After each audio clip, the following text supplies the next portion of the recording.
Alright, in this video I'm going to be building a gaming computer for as cheap as possible. Now, not too cheap that it's not going to run properly, but I do want it to be able to run all games. This computer is going to be good for light video editing. It'll be excellent for web surfing and YouTube videos. Now, again, this computer will run all games. It's not going to run your newest games on high settings. You know, you're probably going to run your newer games on lower settings, but again, it will still run these games. This computer is going to be perfect if you're on a budget, or if you're building it for a kid who's just going to be playing Minecraft and Roblox, CSGO, Fortnite. It's going to run those games excellent. Okay, so maybe you're looking at getting a computer that will run games, but the thought of spending $1,500 to $2,000 on a PC is a lot of money. The point of this video is to show you that you don't need to spend $1,500 to $2,000 on a PC to run games. So the total cost of this build is just over $600. Now, I built one about a week ago and it turned out really good. My kids love it. It runs all their games, videos, everything they need with no lag. So I decided to build another one for them. The first one was a test, and I'm going to end up building all four of my kids this exact same PC. Now, if you wanted to spend a little bit more money, the total cost of this PC was just over $600 with all the parts, and I'll get into that in a second. But if you wanted to spend a couple $100 more, maybe $300 more, or even less, it depends what parts you want to get. You can get some better parts that are going to run the newer games on higher settings. But again, the point of this video is to build a gaming PC as cheap as possible. Okay, so I'm going to quickly go over the parts that I ordered for the build here. So I got all the parts on Amazon. Okay, so we went with a 480 gigabyte Kingston SSD. Now, all the parts that I used are brand name. You don't want to use no-name brand computer parts. 8 gigabytes of DDR4 RAM. I used the AMD Radeon RX 550. This is the 4 gigabyte model. And this video card actually benchmarks about the same as a 1050 Ti, which is double the price. So this is definitely a better buy for the money. We went with an Asus Prime Ryzen DDR4 Mini ITX motherboard. Now, if you wanted to save a little bit of money, you could go for the full-size ATX motherboard. This is an ITX, so this is the smallest you can get. And the reason I went with this is because I wanted to build a really small, compact computer. So you can save a little bit of money if you went with an ATX. Again, we used an ITX computer case, so this is the smallest computer case that you can really get that still fits a video card. The one I got is the Golden Field N1 Mini ITX computer case. We're going with the Ryzen 3 3100 and just your standard 500 watt power supply. So the total cost of all these parts are $642.99. Now, this is also Canadian, so if you convert that to American, if you're using American funds, it's going to be a little bit cheaper. Okay, so the point of this video is to build a gaming computer for as cheap as possible, but if you wanted to spend a little bit more money and get something that's going to run the newer games on higher settings, this is what I would recommend. So instead of going with the Radeon 550 4 gigabyte, I would suggest going with the RX 570 8 gigabyte, upgrading the RAM from 8 to 16 gigabytes. And instead of going with the Ryzen 3 3100, going with the Ryzen 5 2600 for a little bit more. That's going to put your total cost at $793, which is about $150 more than the original cost.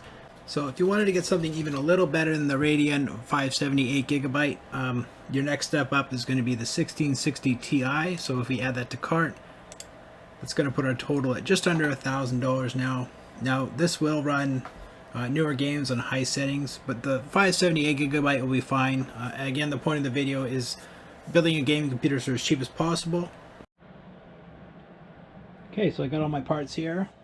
First thing I'm going to do is I'm going to get the case ready for the build.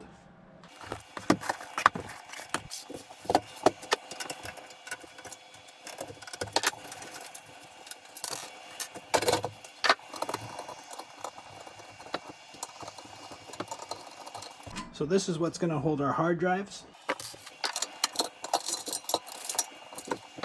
So this case is kind of cool. The power supply is actually going to be sitting right here, so this is where it's going to come out. Now, this has an internal power cord to plug into here, so we end up running all the wires at the back, including the power supply power. What I'm going to do next is I'm going to install my processor to my motherboard and install my RAM to the motherboard. So this is an ITX motherboard. This is the smallest motherboard you can get.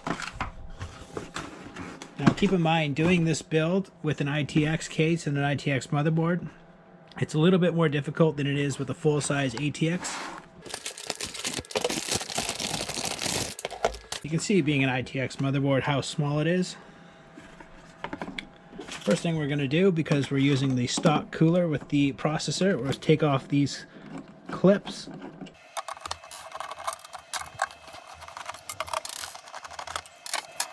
So if you look underneath the motherboard, there's a metal plate here. We're just going to leave that.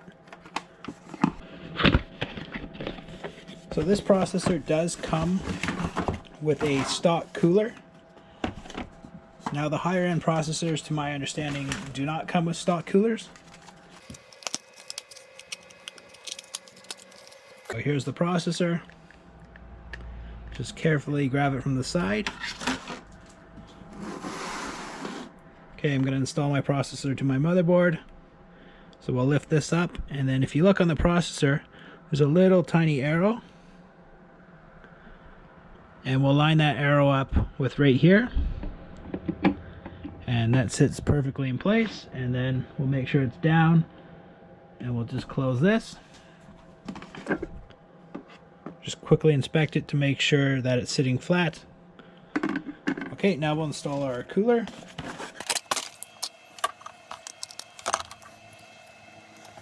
So this does come with thermal paste already put onto it. If you're using older parts, you may have to put your own thermal paste on or reapply thermal paste.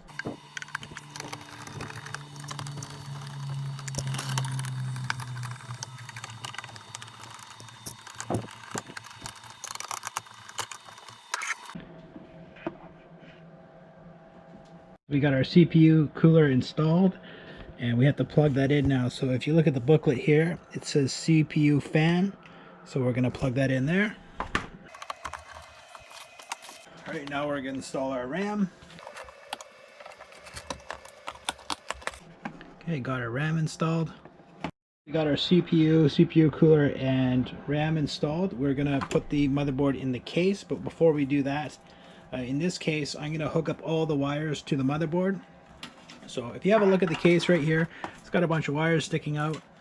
What we're going to do is just hook these up before we put it in. So right here we have the USB. It's pretty easy to do this. They pretty much plug into where they'll fit. So HD audio, USB.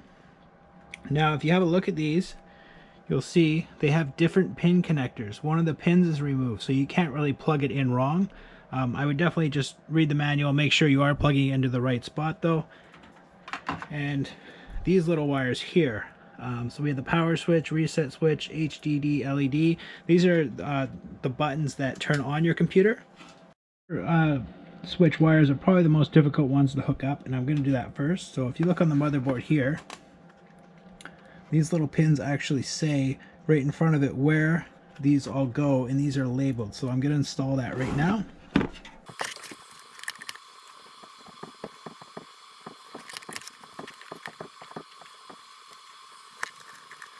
You just pop my RAM out quickly to be able to do this.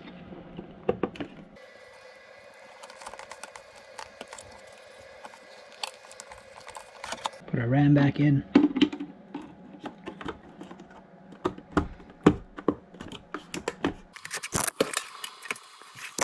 Okay, now we have our HD audio. That'll plug in right here. Our USB.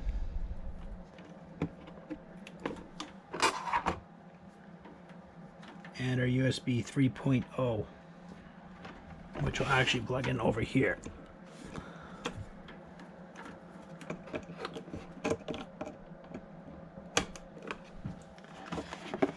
Okay, I got all my motherboard wires hooked up. Now I can install my motherboard to the case. So I almost forgot to put the speaker wires in. This is the speaker wires for the case. Some computer cases won't have this. This is a cheaper case, so it comes with a little separate cheap speaker wire. I'll just plug that in, and that goes right by the power button for the motherboard hookups. Okay, so the motherboard comes with one of these, and this will fit into the case, so I'm just going to pop that in here right now.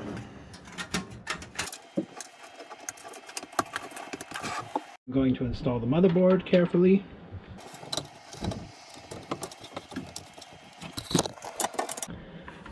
So this being an ITX motherboard and ITX case, there's only 4 screws that I have to install.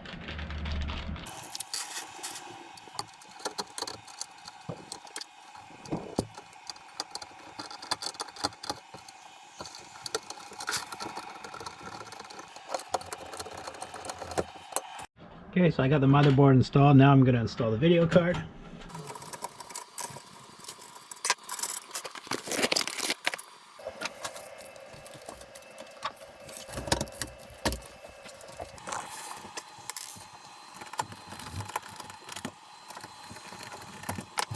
Okay, got our video card installed. Now we're going to install the power supply, then the hard drive. So I went with a 500 watt power supply. That'll be more than I need for this install.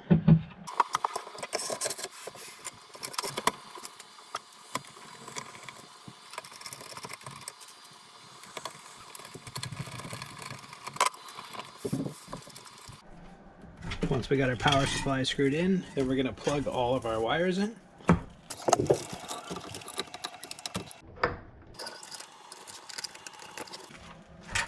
We got our 2 motherboard power supply wires connected. Now we're going to hook up our hard drive. Now this video card doesn't need to be plugged into the power supply. If you have a higher end video card, that might need to be plugged into the power supply. So the hard drive now. So I'm using a standard SSD, not an NVMe. If you're using an NVMe, that would just install right to your motherboard, but this is what we're using today. So this plate here that we took off in the beginning sits like this. And basically the idea is this hard drive is just going to screw in underneath like this. Okay, and then our hard drive is just going to sit like this on the plate.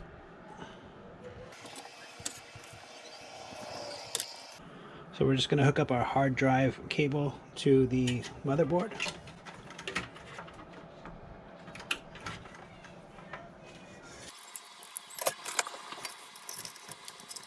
And we'll hook up our power to the hard drive from the power supply. There we go. So we'll screw this in now.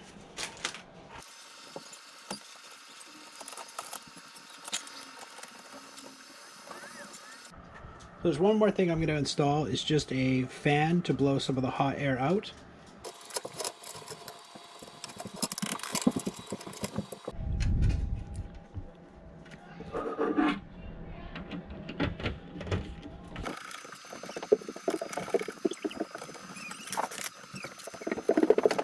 Okay, so I got my computer all together now. All I really have to do is basically bunch these cords up and just kind of stuff them in there somehow. I just want to be careful not to put them anywhere near where a fan's going to hit them.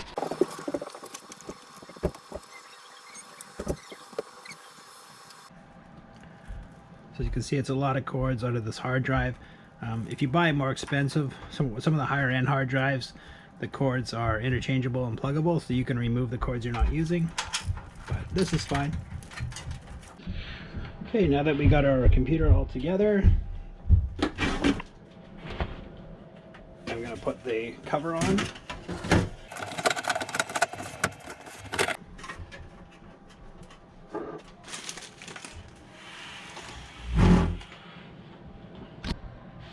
Okay, I got the computer all built.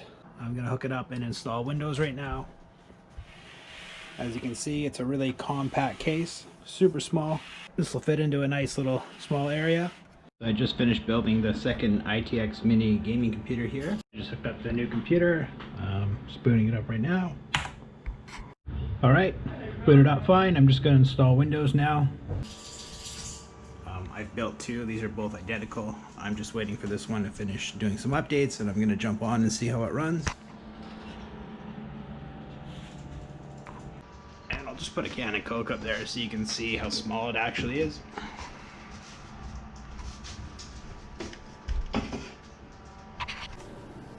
Alright, so I got the computer all set up here.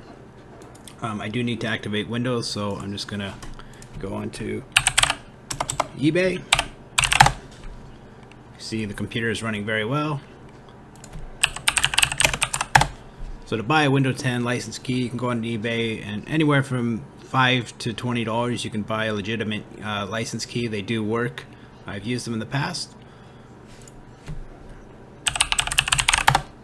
So you can see the computer is very responsive. It's great for web browsing, no lag.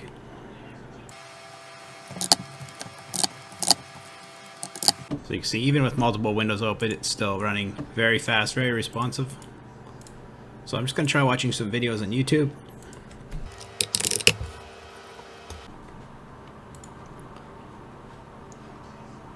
Alright, so this is in standard HD 1080 60 frames. Looks great.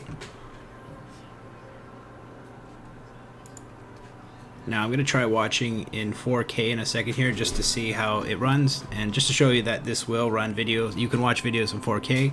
Now you're not going to be able to see 4K because I'm not uploading the video at 4K, but at least you'll be able to see that the computer's not lagging. It's able to run 4K videos if you want to watch those.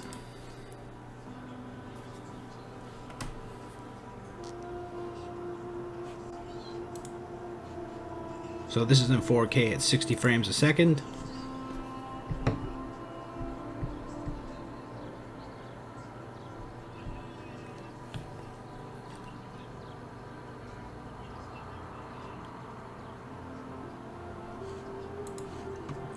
So this computer is great for web surfing and watching YouTube videos. I'm just going to try to play some games now.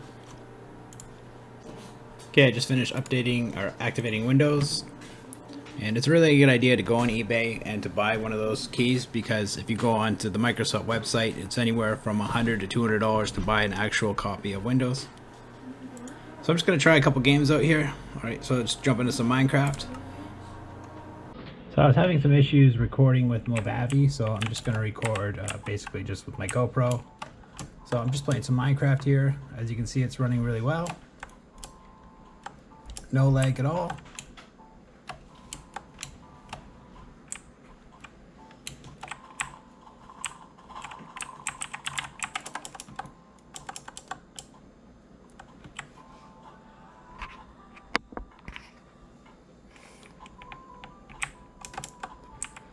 So I was having some issues with Movavi recording, so I'm just going to record with my GoPro recording on the screen. So as you can see, Minecraft is running really well, no lag at all, really smooth.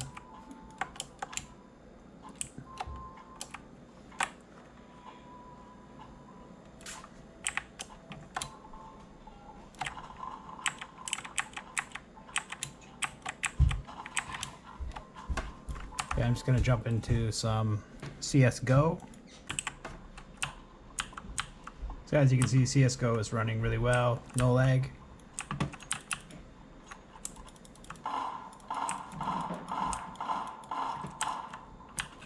So once I get my recording software figured out, I'm going to try running some newer games just to show the quality on this computer.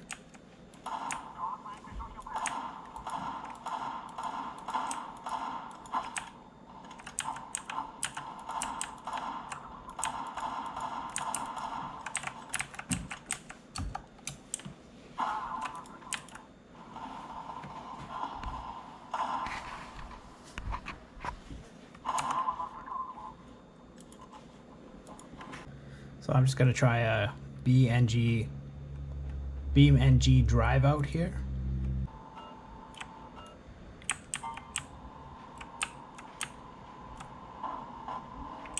So BeamNG drive is running really well.